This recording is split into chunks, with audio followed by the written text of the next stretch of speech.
So there's a question that I get asked quite a bit, believe it or not. Now this question makes my ears bleed. It haunts me in my dreams at night. And I can hear voices inside my head asking me this question just because of how often I hear it. Now this, I do mean this all in the best possible way, of course, because I love when people ask me this question, and I love when they want to know the answer from me. Now the question that I'm referring to is, how do I get better at deadlifting? And I love this question because the answer is just so simple. And if you guys know anything about me, you know I love simple. I'll always find the easiest way to do something. Well, the answer to how you get better at deadlifting is, well, deadlifting. Why? Well, because at the end of the day, deadlift is just a skill. And like any other skill, in order to get better at it, you must do it. And do it again, and do it again, and do it again, and keep doing it for a long period of time. I guess the same could be said about a lot of different things. But, now that's great and all, right? But there's also other things you can do as well, and those are accessory movements. And the one I'm going to talk about today is probably my new favorite one. That's right, I think there's a new sheriff in town. Now, you have probably seen my number one deadlift accessory movement that I posted a while back. And for the better part of a year now, this has been my go-to for getting better at deadlifting and squatting. It's a great movement. And I'm going to show you guys what that is. Now, the name of this movement is words that you use every day if you're a halfway decently polite person. It's something you say to people the first time you see them in the day, or if it's early in the morning. That's right, I'm talking about the good morning. Not just the regular morning, the good morning. Alright, so I'm going to demonstrate on two different ways because, you know, I know not everybody has access to this other piece of equipment that I'm going to show you. But first we're going to go over doing it with a straight bar. Now the way you do the movement itself is going to be very similar. So you can do this with a straight bar, or you can do it with the safety squat bar. Now this is the SS Yoke by Elite FTS. Any safety squat bar should work. I much prefer doing it on the safety squat bar. It's just, you can really get it on your back a lot easier. The movement's a lot more comfortable. So if you have access to the SSB, always use the SSB for good mornings. If not, the barbell is going to be fine. So let's start with the barbell. Alright, so really the movement's pretty simple. So how we're going to put the bar on our back is going to closely resemble the position you would put the bar on your back for a low bar squat. Alright. Turn sideways here so y'all can see me. Okay, yeah, so kind of in a low bar squat position. Now, as far as foot placement goes on these, I'll change it up every week. So sometimes I'll go like with a pretty narrow stance with my feet pointed completely straight, and then sometimes I'll go more medium, toes point out a little bit more, and then I'll kind of maybe sometimes even go somewhat of a wider stance. I just change it up every single week.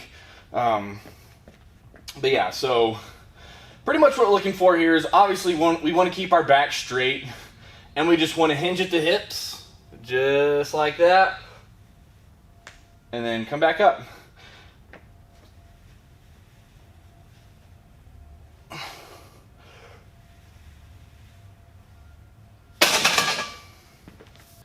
And just as a personal preference for me on this movement, I do kind of like to bend my knees a little bit as I go down.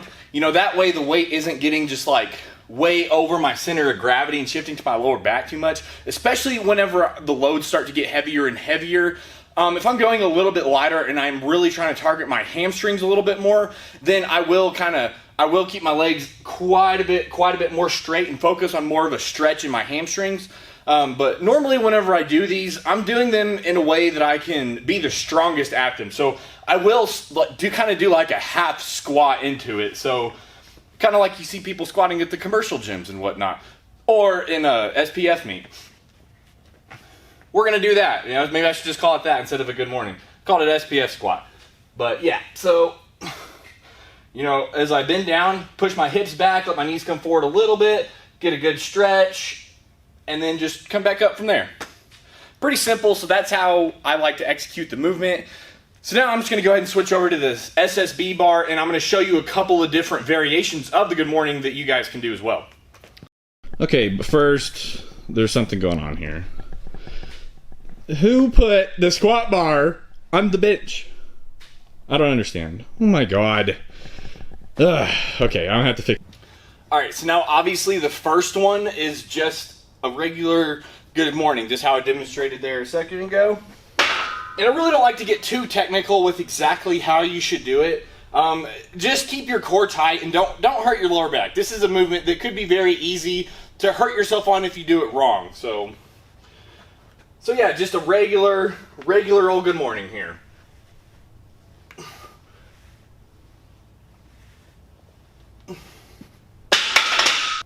Alright, so now we're going to do dead stop good mornings. Now that's where you just place it on the pin. So you set the safeties up high enough to where it's going to be right around where you are coming out of the bottom position of the good morning. And you just start the movement from there instead of starting it at the top.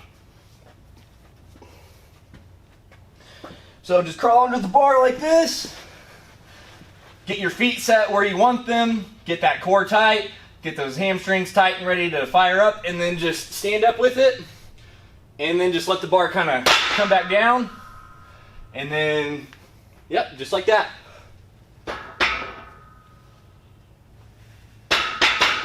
And just really focus on driving those hips forward. That's all we're trying to do, is just drive those hips forward and stand up with it. Alright, so if that's not hard enough for you, just doing straight weights, well great, because we can also do them with bands too. So now this squat rack does come equipped with band attachments. I know not everyone's going to have access to this. For those of you who do, here you go.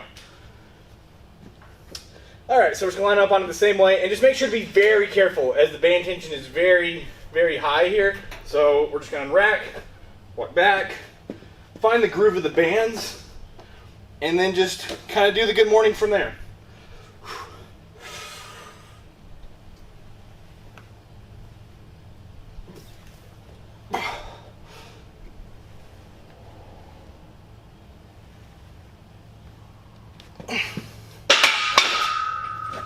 Just like that. Alright, still not enough for you? Okay, so let's combine the two now. So let's do them off the pins with the bands. And it's amazing. Honestly, all of these are great. This one might have to be my favorite one. Just because I really love the challenge of taking the eccentric out of the movement and kind of getting rid of that stretch reflex. I don't know, it just feels quite a bit different than starting at the top, as it does starting at the bottom, just like this. So that's kind of why I like to just do a little bit of all of them. But yeah, here we go. So obviously we're going to execute this the exact same way as the other ones that we did without the bands. So crawl underneath it, get your feet set, but just make sure you are in the groove of the bands. Otherwise, it's just not going to be great. So here we go.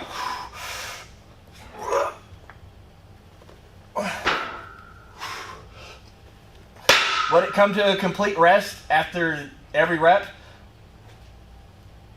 And then just stand up into it.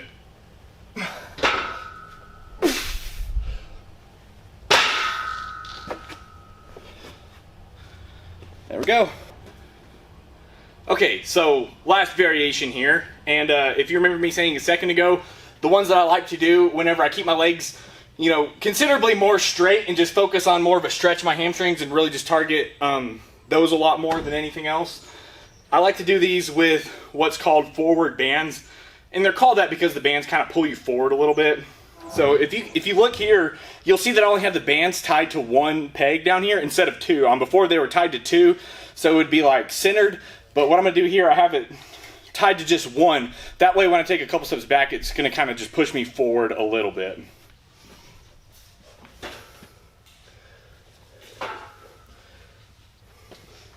So you can see as I step back, the bands are kind of pulling me forward into it a little bit, almost to where I can lean a little bit. Now you're going to want to go very light on this movement, as this one could really jack you up quite a bit if you try to go too heavy on it. So I'll take a couple steps back into it, lean into it a little bit, pretty much keep my knees locked the whole time. Feel it good, stretch my hamstrings, and just come back up, just like that.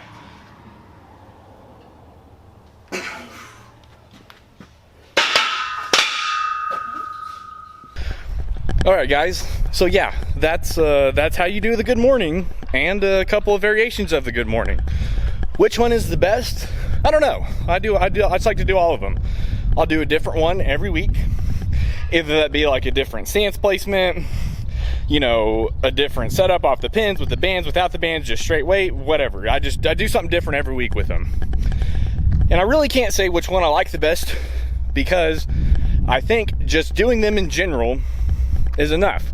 I think doing them in general is going to yield results no matter what, as long as you make it hard and you make it a struggle for yourself. And if you think about the good morning, it helps with deadlift for obvious reasons, because you're bending over and standing back up, but it helps a lot with the squat. And I think that's something that's overlooked a little bit, because if you look at the bottom position of a squat, especially if you're somebody like me who has really long femurs and a short torso, I have quite a bit of a forward lean whenever I squat. So when I'm coming out of the hole in the squat, it's halfway similar to the position that I end up in with the good morning. So it just makes me stronger in that position, and it really helps me power out of the bottom of the squat. So hope you guys enjoyed it, and yeah, just go try this out as a way to get better at your squatting and deadlifting.